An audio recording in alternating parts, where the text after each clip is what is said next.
Okay, we're good. All right, good morning. Seeing the presence of a quorum, I'll call the meeting of the Pelham School Committee to order at 9 o'clock, and we'll start with a roll call attendance. So Hall present, Ron. Menino present. Sarah Best. Kenny present. Okay, great. We do have on the agenda to approve the minutes, but I only realized just this morning that they weren't actually in the package, so we can just approve those at the next meeting. That was that really short meeting, so that will be quick.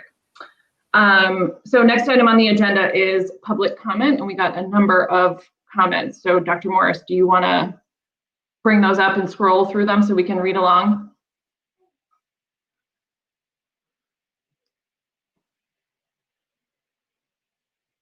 Yep. And as always, if I'm going too fast or too slow, please just let me know. Eventually, I'm going to try to find some program that auto scrolls because I don't like the pressure, but I'll please just let me know. I have every confidence in you. Thank you.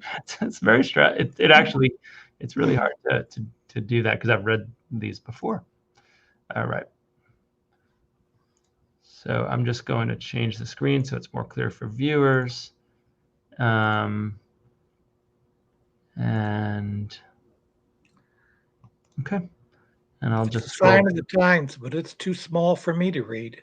Thank you. Yeah, it comes up bigger on the YouTube than it does on your screen, Ron, but I think your point's well taken regardless.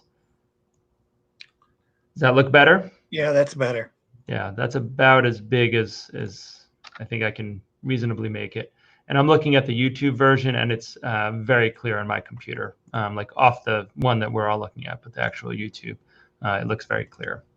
So I will scroll.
Okay.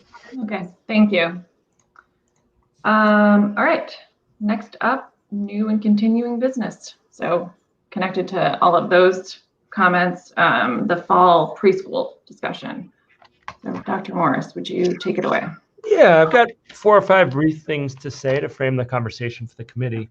So the first thing is that whatever decision you all make, my commitment to you all is that all the current preschool staff would be employed in one of the districts that I currently work for. So in other words, if there's a perception that the decision you're making would be that people would be unemployed one way or the other at the end of it, that's inaccurate.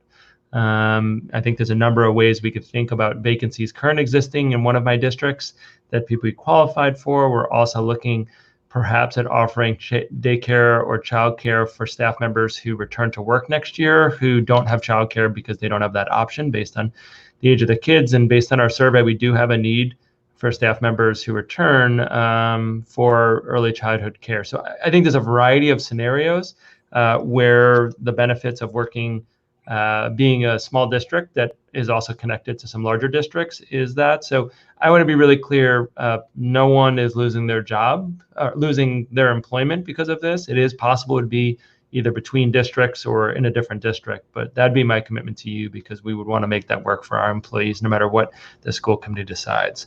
That's not exactly the only thing I want to say, but I want to start from that frame because I know it was looming large for lots of people in the community.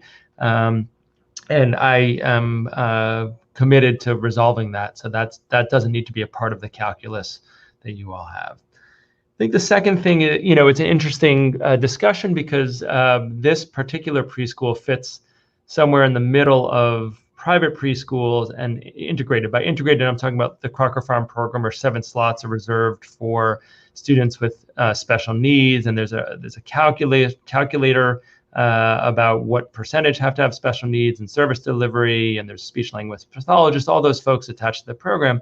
This program does need to be approved, right? Preschools and early childhood centers can't exist in an unapproved space, but it's a completely fee-based program. For instance, at Crocker Farm, we're obligated to provide services, at least for the special ed students who are there because of a child find piece.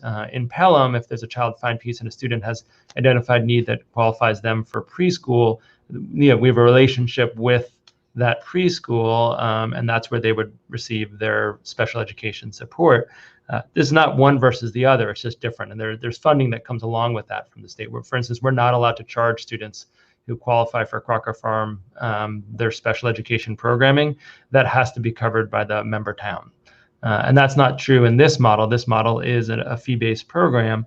And so I think for me, I agree with a lot of the public comments about the value of the program. I'm with them. It's in another district I work for. I spent a couple of years talking about the value of early childhood education, and we're doing preschool studies, how to expand access in the town of Amherst. So I'm in on preschool as a concept. There's the research that was cited is very clear.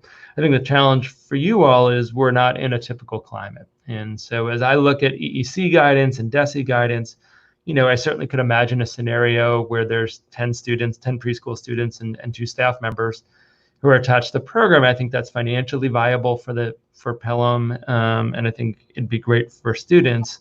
But I want to be really clear about one of the caveats is that assumes that we're able to be in person all year long. Last spring, we allowed, as many preschools did when they went to virtual, that families could get refunded. I understand some of that process is still playing out, and we're going to have to pull from appropriations probably to finish off those payments. And so, for me, as I see it, the sort of two, at least core options that you have. One is to see if we can find 10 families or 10 students' families, because they might be siblings, who are willing to commit by a contract to pay for their children to be in the preschool, whether it's live or virtual, for the whole year. If we can find those, I think that'd be great for students. It would give the assurance you all need financially to be able to feel comfortable and confident.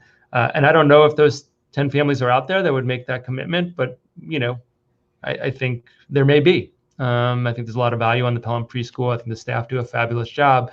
And I think there certainly could be those families. And as long as there was the financial commitment in place, I think that makes sense. I think once you go ahead above 10 kids who are preschoolers who aren't going to sit at desks, right? We wouldn't want them to sit at desks all day. I think that's where it gets perhaps a little bit, I get a little concerned from a health and safety perspective, because we typically have had more than 10 students, to be really clear in the program. But I think we want them to be preschoolers. We want them to be 3 and 4 and 5, and that means they're not sitting in the same place. And given, Lee and I looked at square footage of all the rooms in Pelham, and luckily that room's a little bigger than some of the, especially like the second grade room that's really small.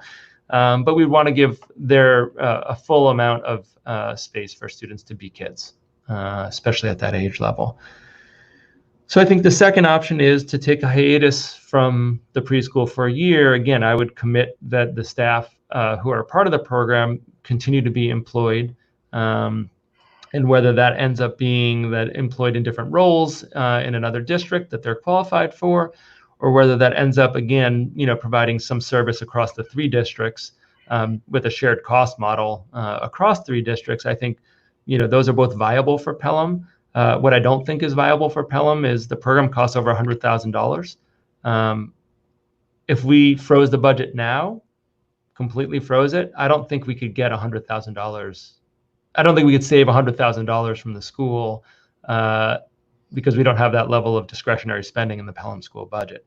So, I guess if you're asking my opinion, which I think you are, at least in terms of options, I think rolling the dice with that size, that cost would be a real challenge and a financial liability that I think when you look at the Pelham school budget, the uncertainty in the state budget, the uncertainty in our local situation in terms of COVID, I think you've heard me say before, our numbers continue to be really strong in the local area, in Pelham specifically, but in Massachusetts and Western Massachusetts, I can't predict that won't change. I can't predict that we won't be in November and our numbers grow to the point where we need to say, we need to have a different solution for students that way. So, really the way I think about it is, just to summarize, staff will be employed, may or may not be in Pelham, but if this doesn't move forward, no one won't be employed as a result of your decision for the next school year. The second is, I think roughly 10 students, 2 staff members. We can work in the finances from a health and safety perspective. That feels about right. If the students were older, I think we could get up to 13, 14 in that space. I would worry with preschool age students that we'd really be pushing the envelope on health and safety, and that's not advisable from my perspective. If you look at the EEC guidance, for instance, it's really capping at 10 students and 2 families. And I think as consistent in all the districts, I tend to go to the most conservative guidance that we receive and stick with that, even if other guidance will allow for more. And, between the 2 guidance right now, DESE and EEC is a little more restrictive on that. Again, we could see if there's families willing to fund the program and pay for slots, whether they're in person or virtual. And that's something that certainly we could, both Lee and then, working with the preschool staff, we could reach out to families who are registered and see the response to that. And if we can't get those commitments, try to think of other options. Certainly they're valuable staff members. And again, we'd commit that. I keep saying it, but I think I wanted to be really clear to everyone that no one is going to lose their job for the next school year based on whatever decision this committee makes, because we committed to them and their salary notices And things have changed since then, since we were issuing those a bit. And we will do our best to make that work. And so really, that's what I wanted to say. I know I said it a couple times, but I want to make sure I'm being clear with you all and the public about that, so that you can deliberate. And certainly, I'm happy to answer any other questions. And as is Lily, and I've talked about this a bunch this week and last week as well. So she's quickly catching up to speed in her. It's the beginning of her 3rd week in the job, or 2.5 weeks in the job. So. All right. Thanks, Dr. Morris. So, I mean, I do have some questions, and I want, obviously, committee members to have a chance to ask. And I think I just also want to recognize, because talking about the preschool and whether or not to keep it open has come up previously during my tenure. And I just want to recognize that it is a really important resource, and it's something that people, whether it's the families who enroll in it or other teachers in the school, people in the community really value. And just want to put that out there, that this classroom in particular seems to really spark a lot of loyalty and passionate feelings in a great, great way. So, but I just want to throw that out there, because I think it's important to recognize that our job is to sort of talk in an almost cold way about the facts on the ground, especially now that we have this public health emergency. But I do want to recognize that this has a really real and immediate, or this conversation has a real and immediate impact on families and on the school.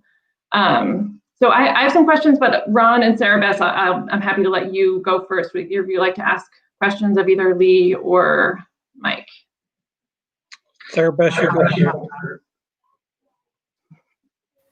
I guess I have a couple of questions, right? So, I don't know how the preschools fall into this category. I mean, since the beginning of all of this, there have been some early childhood centers that have stayed open as emergency workers or whatever.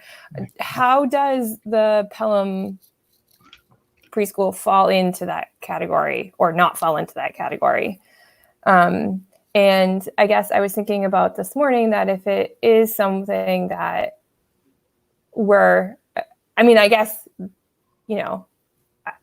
I feel like I also, my kids went to the Pelham preschool. Last year, I had a 4th grader who was part of the Reading Buddies program who absolutely loved it. I also have feelings about the preschool on a personal mom side of things. And I think it's fantastic. And I think it would be really sad if we were to lose that. But where the preschool is in the school can fairly be quarantined off pretty good, right? So yeah, I guess that's my question. How does the preschool work into that essential worker daycare center part of all of it? Do we know? Sorry, very long question. No, my sense, and I'm not an expert in this, is that preschools were able to apply and stay open if they were accepting families who were, as you said, emergency workers. And so that's a different model. I don't know what the pay structure is. I don't know if families, the state covered the cost of that. My understanding is I think the state was a part of that. It wouldn't be opening it for current families. That would be Margaret's joining, so I'm just going to add her in. So that's my understanding. So that would be a really different model. We could see what's viable about that. I think at the current time, my understanding is as preschools have been allowed to open for the last 3 weeks, the emergency piece has kind of slowed down because there are preschools that have opened up both locally and across the state. So, I think that'd be a different conversation, and not one that I'm not worth having about, could it be declared an emergency site? But I think as that's not at the current time, that's not how preschools are operating, because other preschools are open. It would be more preparing for if places had to close. It would also be something that we would need to bring up with the association that for it to become an emergency site involves different level of dialogue with the teachers association that we would want to have. So certainly, I'm just it's something I hadn't thought of explicitly. So I know I'm sort of putting a laundry list of items of how we could think about that.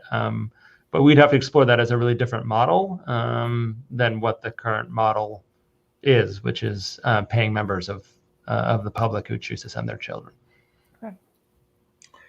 I guess I have 4 issues. One, the shape of the program, the virtual aspect, if it comes to that, served parents, then finally a financial issue. What if the shape of the program? Will there be reading buddies in the future? Can 4th graders enter the preschool room? That kind of thing. All the things we love about the program. To what extent will they continue in the future? Sure. So I think to answer your 4th grade question, the answer to that one's really a no at the current time.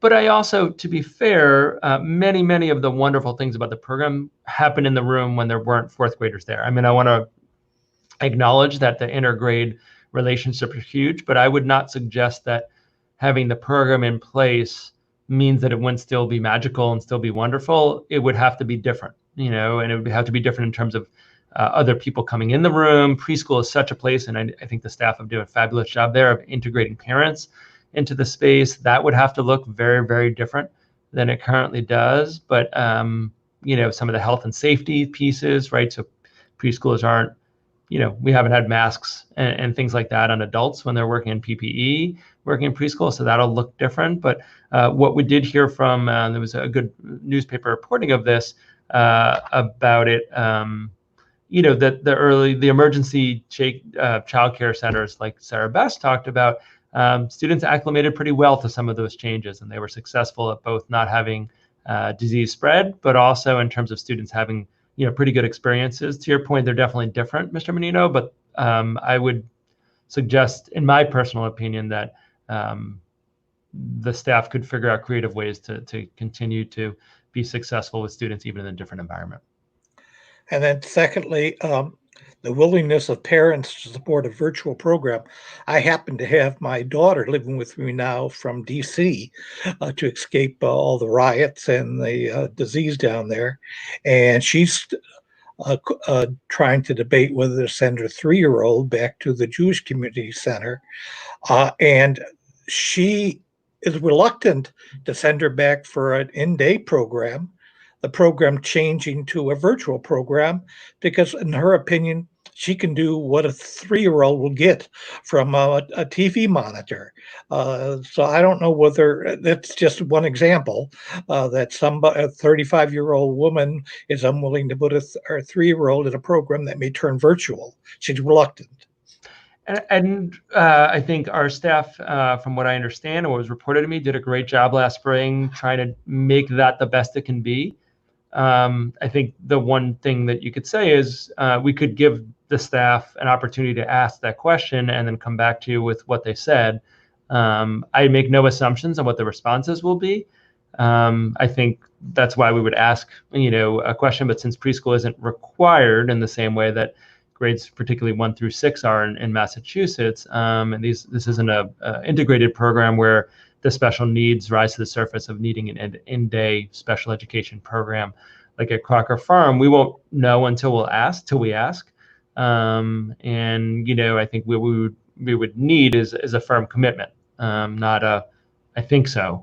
We would, financially, I think, and I agree with the chair's comments, this is an awkward conversation to have, but that's what we do. I'm right. What I'm supposed to do is give you feedback so you can make the best decision. I'm pretty clear that $100,000 or $115,000 is not something that I see in the Pelham budget if there were no funding coming in. At the same time, we don't know what families would commit to if they knew that this was sort of needed for the preschool to stay open. That's one option we could explore in short order is having a meeting like this, except not necessarily open meeting law, right? Just have a meeting where the staff could share, here's a scenario. And if we want the program to be viable, that's the commitment we'd be looking for. We understand if that's not a commitment people are willing to make, and seeing what the yield is. Again, I don't want to predict the outcome because I don't feel like I am in a place to do that. And it's just one option. I mean, we could think of some of the others. Again, I want to give all the, I think, viable options to you all to make whatever decision you think is the best one. Thirdly, a question of unmet need. This committee has considered closing the program down in previous years. In previous years, I was looking at the financials and said, well, close it down. But then it came to my attention, there are parents who count on this program. Without this program, their life is upended. How do we assess whether we're creating an unmet need that'll be disastrous for some families? I mean, well, basically, how do we prevent destroying some families who are counting on their kid attending the Pelham preschool program next year? Yeah, so I think that's a question pre-K to 12, to be honest with you right now. And the thing I know is that we can't control the virus. We locally can do our best to do things safely, but whether the virus spikes or doesn't spike is relying on factors that are outside Pelham, outside Amherst, outside Shutesbury, and outside Leverett. And so I feel confident, or I feel strongly, we can't make a commitment to any family right now that conditions might not change and it might not have to go virtual at some point. I think you've heard me at enough meetings, Mr. Menino and everybody else, talk about the safety measures we're putting in place, which I think are exceeding, frankly, any other district in Massachusetts that I know of in terms of distance, spacing, all of those pieces, not having students, I know a number of districts are having different students in the same seats in the same day or the day after. We've said no to that, pre-K to 12. And so I do feel like we're doing the things, we're exploring UV light air purifier systems, and I'll be sharing an update on that at the joint meeting next week. And like New York put out a very clear metrics on community spread. If community spread gets too high here, we're not going to be in schools. And we can do our part on that. I can't control what other people do in our larger communities, right? We can do our best. We can't.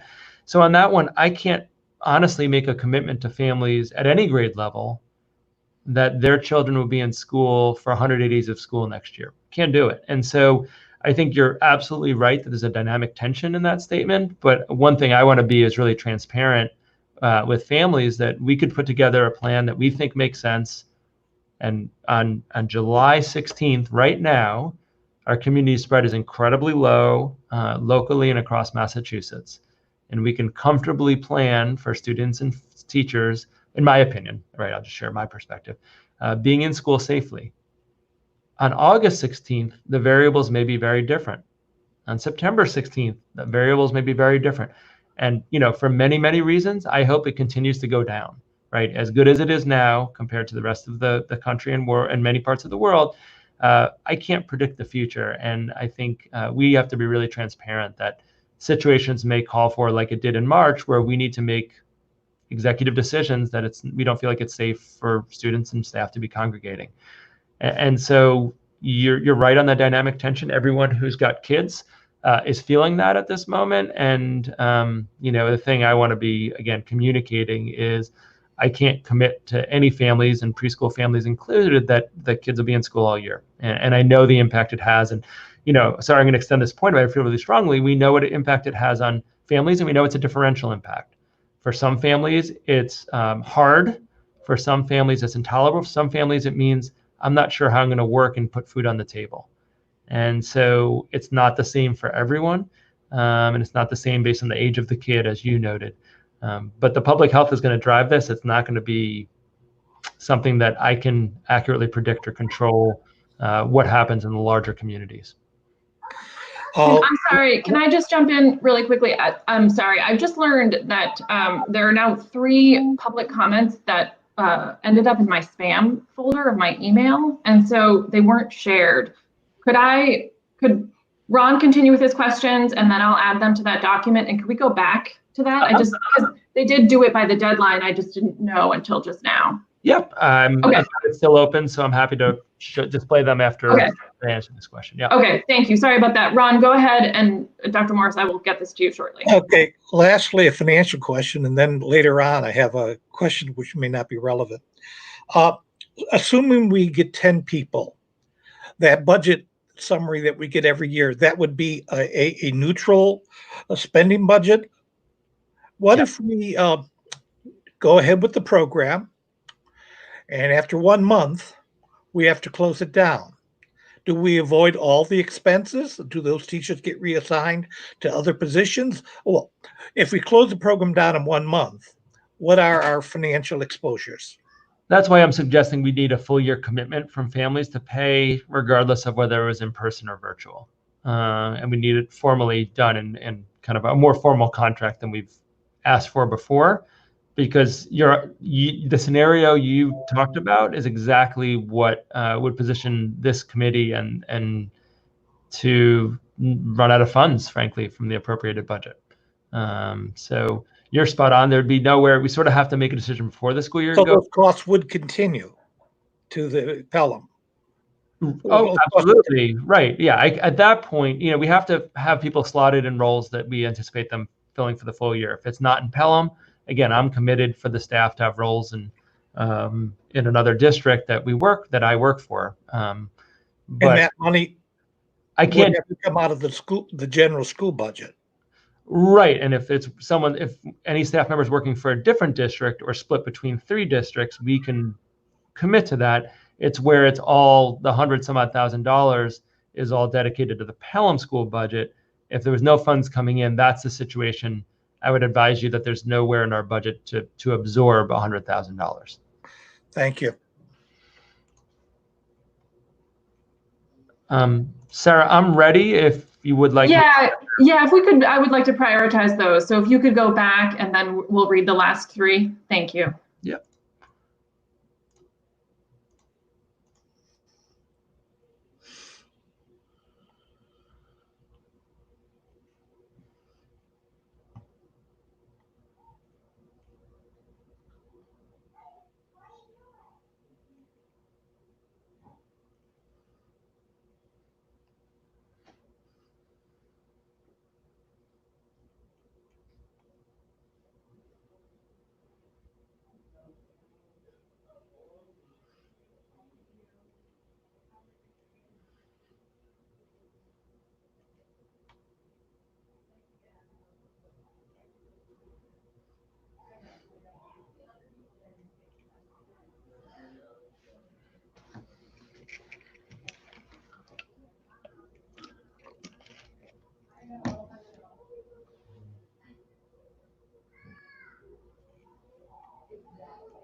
Did everyone catch all of those? Was that all right? Yeah. Yep. Okay. Sounds good. Okay, thanks for doing that, and my apologies to folks who submitted comments that I had missed. Okay, Margaret, I know you missed a portion of it, but I wanted to make sure you had a chance to ask questions or make any comments that you had. I have, and I apologize for being late. Quite all right. Okay, so go ahead. Oh, Margaret, did you have comments or questions? Oh, okay, sorry. No, I do not. Okay, and Ron, were you? I got some follow-ups. Okay, let me just go to Sarah Best first, and then I'll come back to you, Ron. Okay, go ahead, Sarah Best.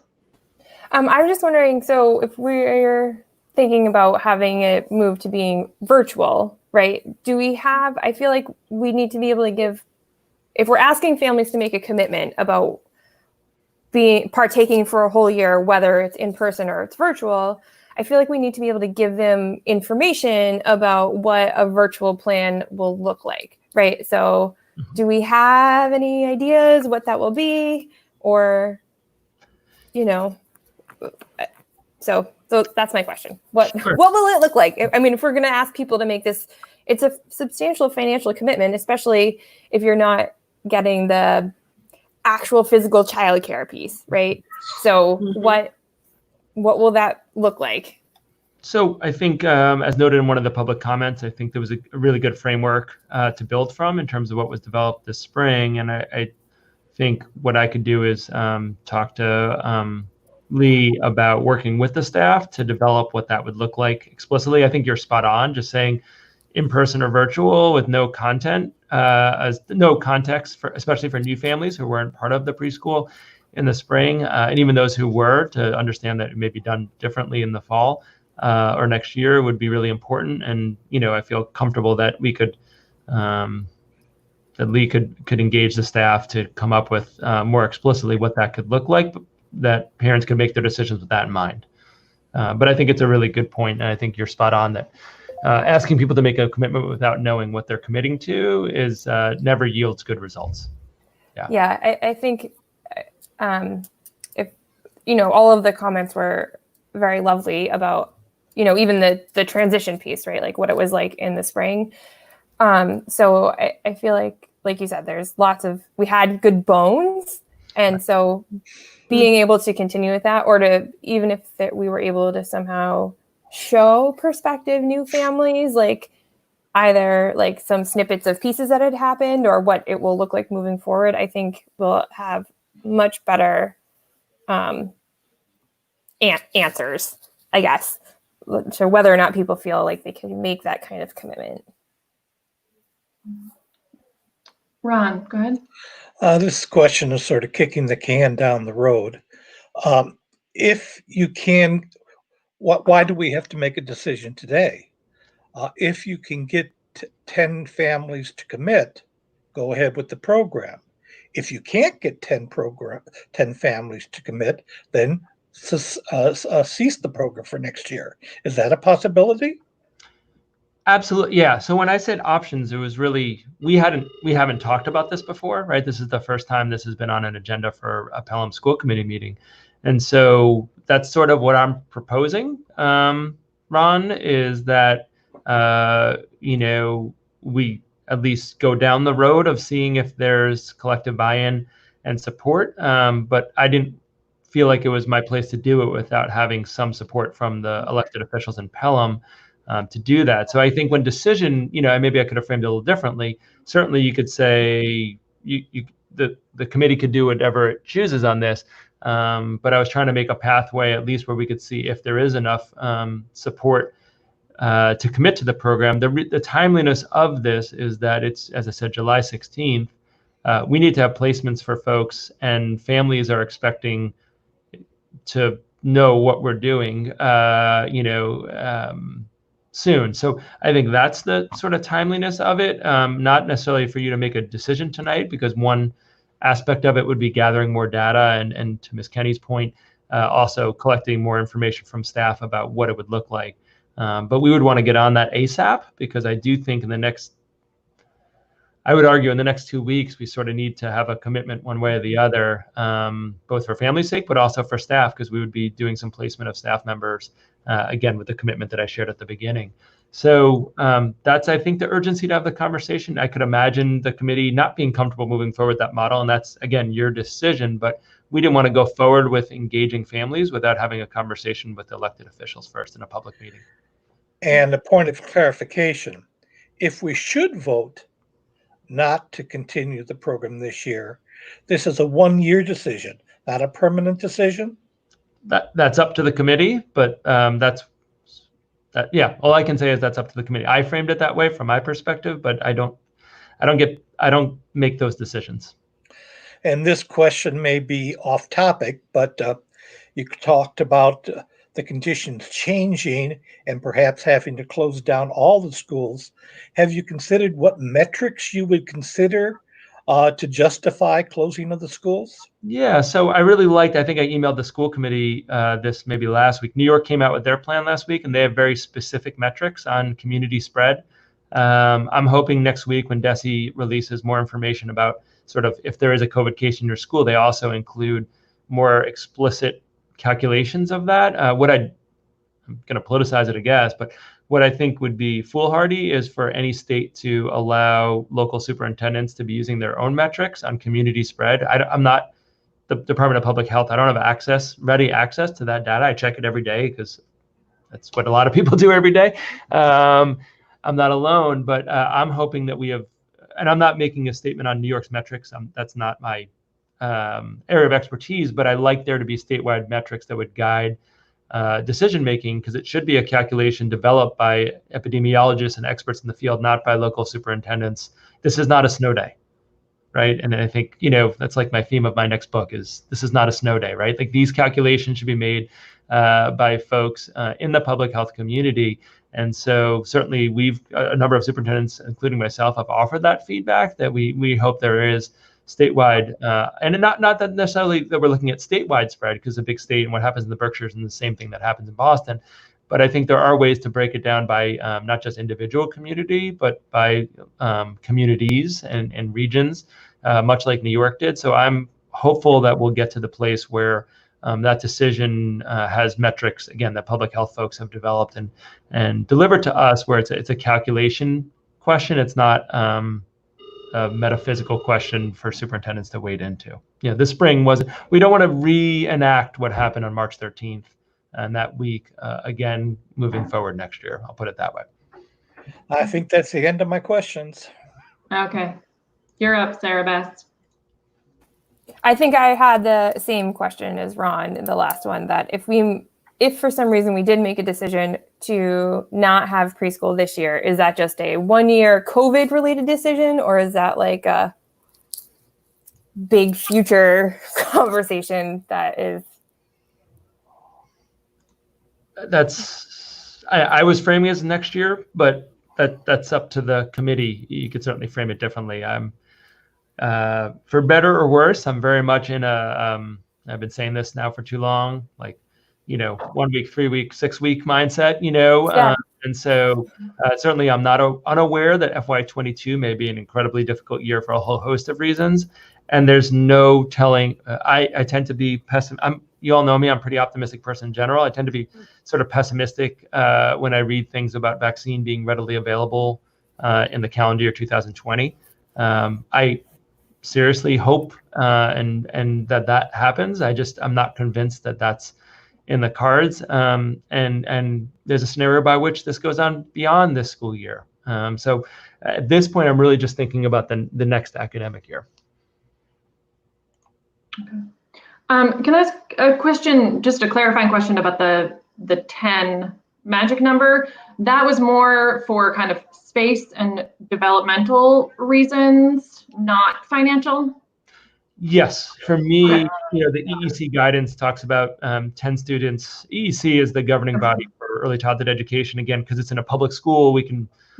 This is sort of a unique program in Massachusetts. So frankly, it's unclear whether DESE or EEC guidance would be the one to follow. DESE has said for their integrated preschool programs, they would follow the DESE guidance. This is not an integrated program, but it's in a K-12 school. So there's gray, but I do believe when we looked at size of the room, having a more conservative viewpoint would be better. It is reducing the number of staff members. Just to be really clear, again, we would guarantee employment for those staff, that staff member in this model, but I think we go above 10 students at one time. And I should be clarified, I mean 10 students at one time, because it could be that students are coming on a Monday, Wednesday, Friday, and you could replace them on Tuesday, Thursday, but that really gets into this cohort model. And we really would probably want to have students not come a couple days a week because of the cohorting structure that we're looking for in all of our schools. So, if we have 15 kids over the course of 5 days, even if only 10 are there at a time, we're now expanding our exposure. So that's another piece. You asked that. I should have said that more explicitly earlier. We are really looking at full-time students from an exposure point of view, as opposed to students who may be there intermittently, maybe other places intermittently. And the same way for our public schools, at the elementary level, we're talking about a cohort that really stays together and minimizes mixing between classrooms. The preschool wouldn't be any different. That's public health guidance. There's nothing special about preschool that would guide that. So we'd want to think through that decision-making matrix on that, but it might be that we're not as flexible based on what other students are doing. If they're home, it gets into the weeds a little bit, but I think it's a really important point. Yeah. Right. So if students are coming Monday, Wednesday, Friday, but on Tuesday, Thursday, they're at home, that doesn't concern me as much because they're going to be home in the evenings and the weekends anyway. But if it's the case where students are coming to Pelham on Monday, Wednesday, Friday, but Tuesday, Thursday, they're in another public setting with other kids, that would be more of a cause of concern around mixing. So that's where the nuances play out, and we'd have to really wade into that and try to get a lot more information from families who are not full-time families than we typically would ask. Okay. All right. Again, that was long-winded, but. Well, yeah. Okay. And so it's possible then that there might even be students who wouldn't be able to come back if we couldn't fit them this way. If we did. Yeah. Okay. The majority of preschool families who don't go full-time are home the other days, but I know in some schools there are people who split days based on family work schedules, custodial arrangements with, living with different caregivers. So some Monday, Wednesday, Friday, they're with one caregiver where Pelham works, or a preschool, not Pelham, a preschool really works well. On the other days, they're with a different caregiver where they're living in a different community, and Pelham wouldn't be as reasonable a site. So it's not about Pelham specifically, but when you look at preschool, partial preschool attendance, there's a whole range of why families do partial, and we'd have to, typically we're like, great, you want to come 3 days a week or 4 days a week? That's fantastic. We would have follow-up questions this time. And I think the majority would be the home. That's a more typical situation, but we'd really need to know what's happening on the other days. Okay. And this is, I might be getting ahead of myself a little bit, but is there any precedent for having some kind of commitment or contract that a family would sign committing them to make future payments? It just, either in Pelham or other districts, that just seems like a fraught place for the district to kind of be enforcing future payments. And I didn't know if there were other situations where that would happen. There are less in Pelham or at other levels or other districts. The challenge becomes when someone decides they don't want to. What options do you have, right? So, we can go down the road of bill collecting agencies. We typically haven't gone down that road because that's felt really awkward. But in this instance, with this quantity of the budget at stake, that's something that the committee would have to really think about what to do. And because even if it's a binding contract, if someone doesn't pay it, you can't knock on doors, right? You would have to go down a legal road around that. And, I think it's a really important point because, I think if we're going to commit to work on that, you're sort of committing to go down some roads, perhaps on bill collection that we have not gone down before. Go ahead, Ron. On the issue of precedence, that JCC program in DC, if you sign up for the program, you're there for the full year. Right. And that would be the expectation. It's just that's the commitment. It's the back end of it that gets more complicated when there's a problem. I think the commitment's clean. It's what do you do when it's not being met? Right. Okay. All right. The other thing that's the hard variable, I'm sorry to stay with that theme, I'm chatty this morning, apologize, is people don't know what's happening with their jobs, right? Well, And it's not so much just about, well, I don't want to pay because it's virtual, because the people have committed to that, but people's ability to pay isn't what it was for many people in locally and beyond that it was a year ago. And so there's some real risk here that we'd want to think through about the commitment, and you won't know till you get there. And I think that's the hard thing. But more often it's the case that there's family hardships than there is people going back on a commitment. It's that they're not able to meet the commitment anymore. So there's risk in this one way or the other. That's it. That's the hard part, is even if families sign up, there's no guarantees. So that's sort of where we are. But thank you. These are really helpful questions in my thinking, so I appreciate it. Sure. Any other questions for Dr. Morris just on specifics? Okay. So I think then we should just talk for a minute about what our next steps and the timing will be. Sarah Beth, I think your comment is very true. Like, this is, people are really need to know, what it would look like if we are going to offer it. And, preschool is I remember having preschoolers and how stressful it was. And if someone had told me, a month and a half ahead of time that it suddenly wasn't going to be open, that would have turned my life upside down. And I certainly understand that. So I guess the things that we wanted to learn more about was, is there anything having to do with like an essential worker designation or something like that, that we could somehow benefit from? A better sense of what a virtual plan would look like, not necessarily like the whole model put together, but what a family could expect from that. And then I guess just generally timing of like when that would be presented, when we could expect to vote on it and communicate with families. Do you want me to speak to that a little bit? Yeah, I guess it's timing. I mean, obviously, I know you have like a couple other things going on in your professional life currently. So I also want to be, I think there's a need to kind of balance that and not put too much on the district in terms of how quickly this is turned around, but also have some urgency about it. So yeah, how responding to that would, I think, be helpful. Yeah. So, and Lee, certainly feel like if you have something to add when I'm done, and feel free to offer a divergent opinion too. That's fine. We're very comfortable here in Pelham with difference of opinions. And so in my head, we'd want to get something out in the next week to families with, we had this conversation. If people actually want to watch, we could send the link perhaps to this meeting, because I think it actually, for people who really, would be willing to sit through what's at 59 minutes right now, they might get a sense of the context. I don't expect everyone would, but I think then at least there's transparency that this is being talked about publicly.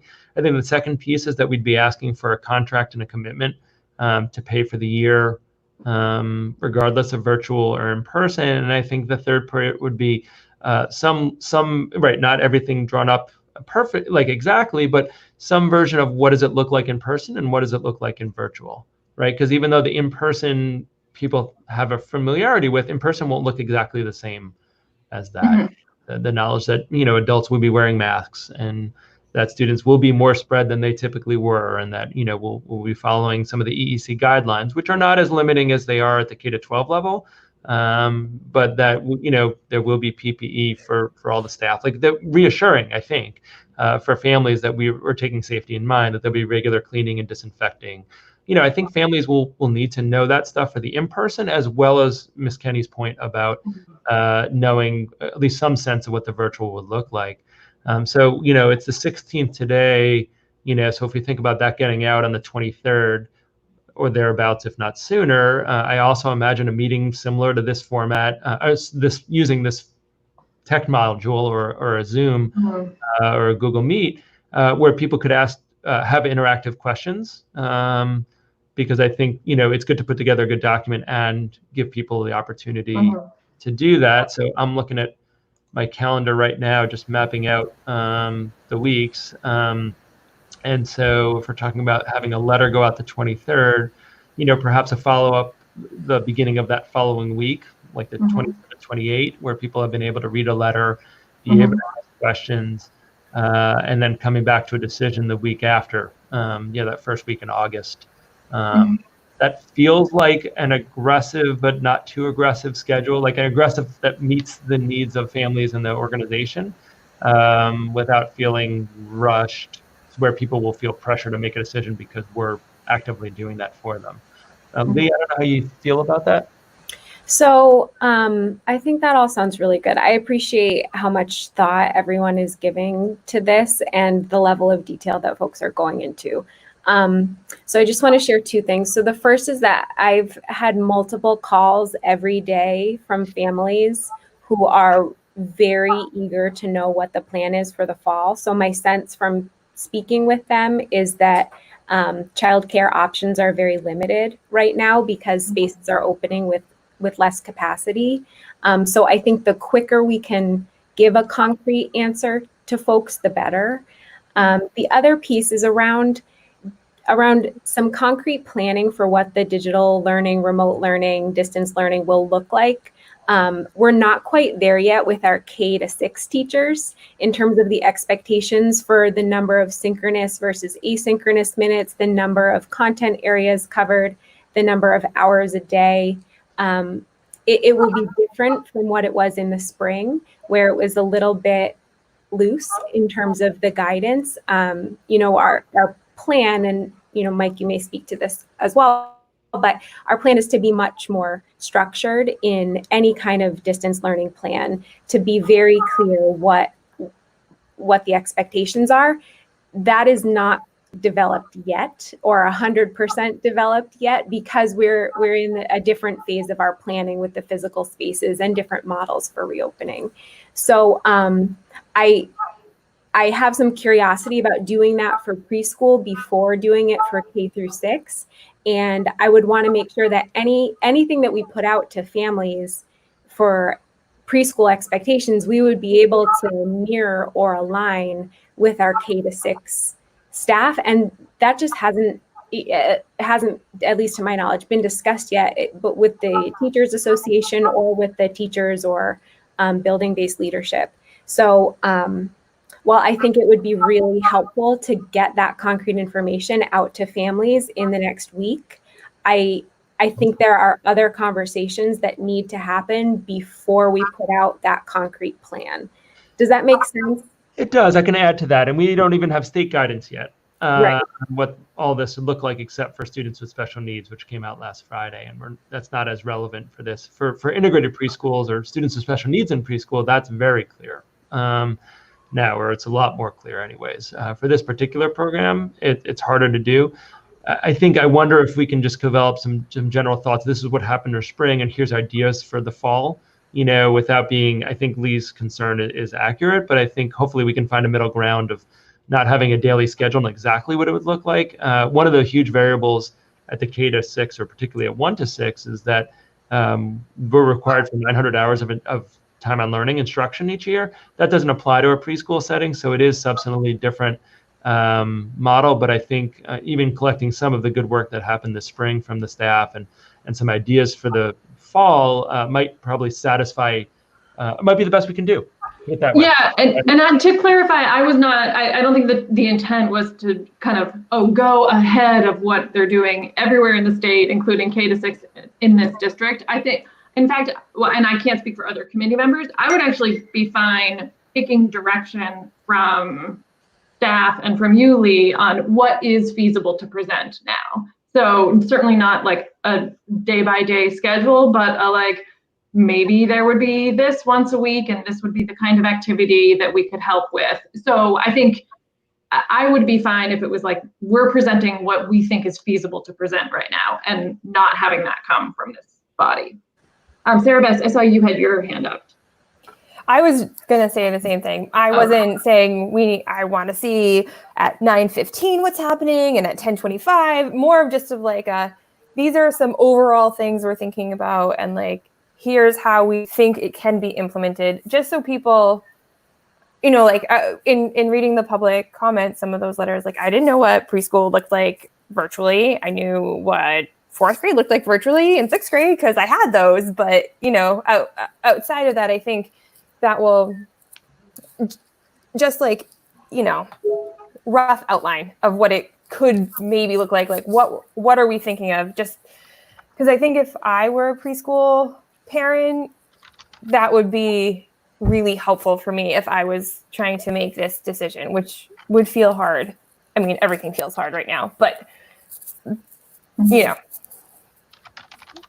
Yeah, and I think also hopefully not creating even more work. I mean, hopefully kind of based on some thoughts and planning that staff have already gone through, you know, that's not going to be like some new science project that school committee is requiring.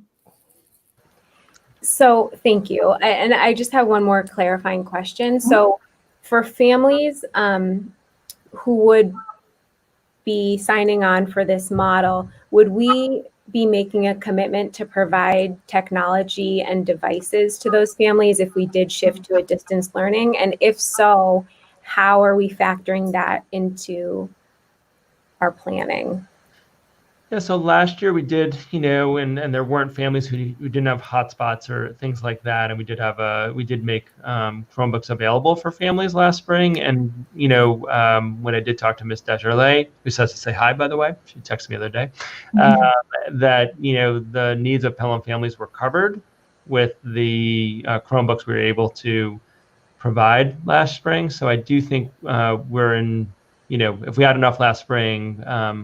Hopefully that will not create needs. It's different students. So I think you're right to say that there might be students who weren't with us last year who might need a device. But based on our generous, and Pelham was a part of this contribution for our PGOs that supports this infrastructure, I feel like for the next school year, we'll be in good shape. Yeah, good question though. Yeah, thanks for asking that. Okay, so, go ahead, Margaret. I'm sorry I missed the beginning of this. So did I understand that it would possibly be limited to 10 people? 10 students, yes. 10 students. And if so, because I assume we've had more students, I know we've had more than that in the past, how will the decision be made about what 10 get accepted? So it's a great question. I haven't thought through that. In my quick thinking, it would be, well, first of all, 10 that would fully commit to be able to fund the program for the full school year. But I think as it typically goes, we'd go back into the order of registration.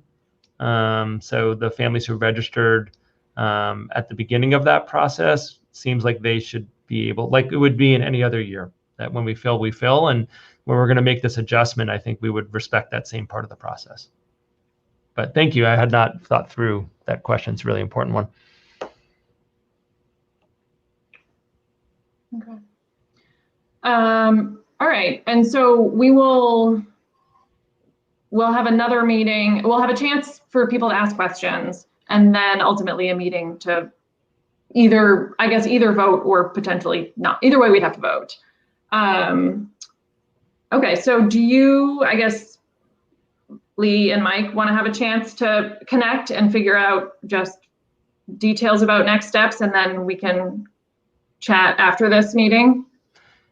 That sounds good to me. I just want to make sure the committee is comfortable with the rough timeline that was totally back of the envelope, not even because I was just doing it orally, that I suggested earlier. I had thought about it before, but I just want to make sure if the next time we're talking about this as a Pelham School Committee meeting, this is what we found, that everyone's comfortable with us moving forward with kind of what we've talked about over the last hour. Because I think if people are concerned about it and don't want us to do that, and I'm not trying to push it, but I just feel like there's consensus, but I don't need a vote, but more actively be assured that the committee is comfortable with us moving forward in this way.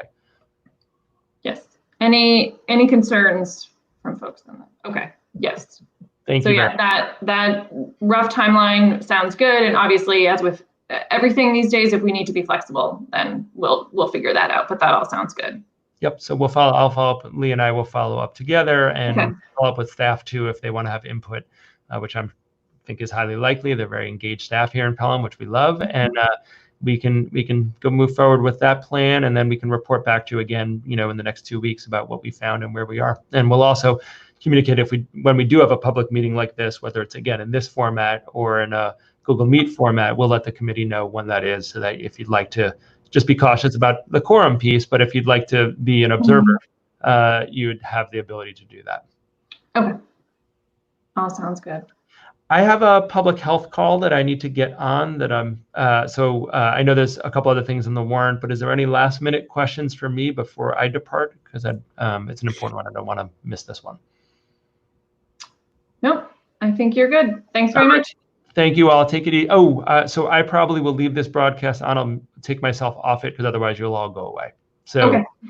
So at the end, I'll just keep looking at the screen, and I'll end the broadcast when you're done. But if Ms. Hall or Ms. Whiting-Jones wouldn't mind texting me so that I don't just leave it on indefinitely for people to look at blank yes. screens, that'd be great. We will let you know. All right. Thanks so much. Bye-bye. Okay. All right. Next up is warrant review. So with Jesse not on the committee anymore, it's me. This is my first time, so bear with me. I think this is what I'm supposed to do. I have 2 of them. So I authorized by my signature to payables in the amount of $52,413.09 for a warrant dated July 8th, 2020. And that one was a payroll warrant. And the next one is I authorized by my signature to payables in the amount of $32,525.22. This is a warrant dated June 25th, 2020. It's general fund expenses of $28,625.22, and then a town article for $3,900. Any questions? Okay. And that was it. I will say, Lee, I know this is such a weird time to be a new principal in a new school, and you're like 5 minutes on the job and drinking from a fire hose every single day. So we will at some point have a normal Pelham meeting and kind of introduce you properly, but I know everybody is just sort of trying to get through the day. So we're so happy to have you. Don't let this really terrible welcome make it seem like we are not thrilled. But when there's the appropriate meeting, we will kind of welcome you and really look forward to kind of hearing from you about your thoughts about the school year, but just also want to give you some time to breathe and sleep and those things. So that's coming. All right, with that said, anything else? All right, I will take a motion to adjourn. So moved. Is there a second? Second. Okay. And we still have to do a roll call vote. Okay. Hall, aye. Ron? Menino, aye. Sarah Best? Kenny, aye. Margaret? Dancer, aye. All right. Okay. Thanks so much, everyone. We will talk soon, and I'll be in touch about the next meeting. Okay, thank you. Take care. Thank you.